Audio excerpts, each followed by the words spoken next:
被刀郎罗刹海市带火的西方哲学家维特根斯坦。听过《刀郎罗刹海市》这首歌的人都知道，在歌词的结尾有句西边的欧刚有老板，生而维特根斯坦。那么你知道维特根斯坦是谁吗？刀郎又为什么会在歌词中提起他的名字？在介绍路德维希·维特根斯坦之前，不得不提维特根斯坦家族。维特根斯坦家族是欧洲最显赫的豪门家族之一，有着超过数百年的悠久历史。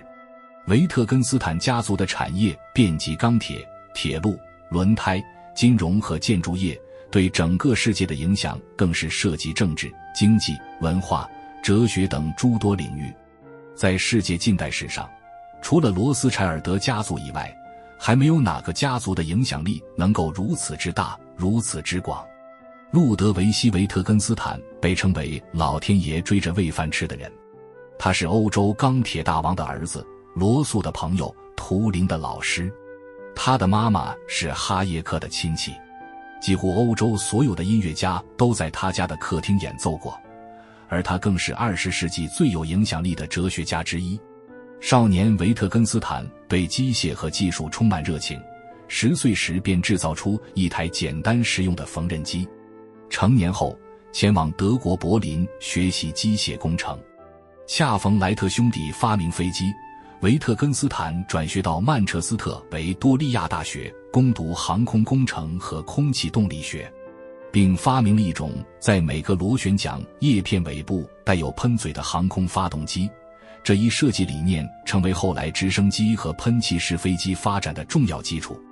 维特根斯坦为了彻底搞清螺旋桨的原理，同时出于对数学基础的兴趣，维特根斯坦阅读了罗素与怀特海河写的《数学原理》，以及哥特洛布弗雷格的《算术基础》，由此他彻底爱上了逻辑学与哲学。在拜访了弗雷格后，维特根斯坦听从了这位逻辑学家的推荐，前往英国剑桥大学师从罗素，随后诞生了历史上最著名的对话。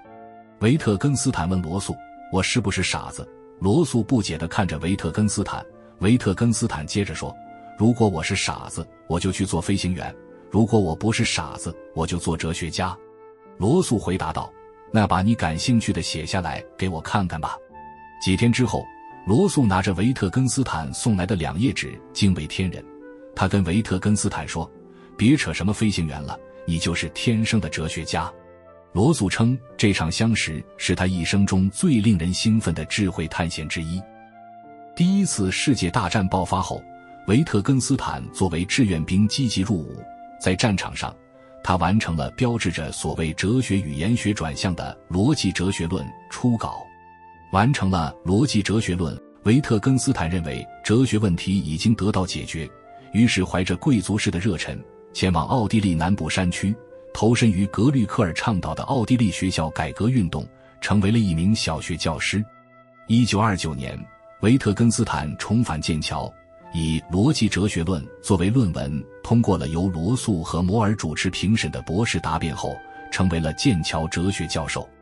维特根斯坦的一生极富传奇色彩，被罗素称为天才人物的最完美范例，热情、深刻、认真、纯正、出类拔萃。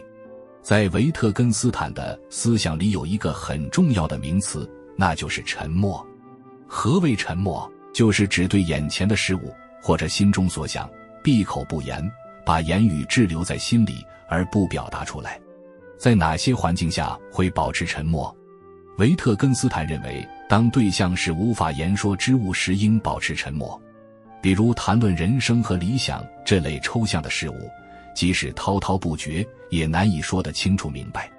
每个人的思维方式各不相同，导致对事物的理解也存在差异，因此对于人生或理想的讨论也会五花八门，难以得出一个准确、统一、明确的答案。这类与实际有差距的事物被哲学家们称作神秘事物。在这些神秘事物面前，按照维特根斯坦的思想来说，既然无法言说，最好的选择就是沉默。这或许就是维特根斯坦出现在刀郎罗刹海市中原因吧。维特根斯坦是对现代人思维与生活影响最深远的哲学家之一，他在哲学著作中几乎列举了所有人类思维中的误区，并指出，如果哲学无法与活泼的生命体紧密相连，那么它就毫无意义。他将哲学视为指导人类当下生活的工具，认为解决人的生活问题是最重要的。哲学的存在意义在于使每个人都能拥有璀璨的人生，正如他的墓志铭所言，告诉他们，我已经有过非常精彩的人生。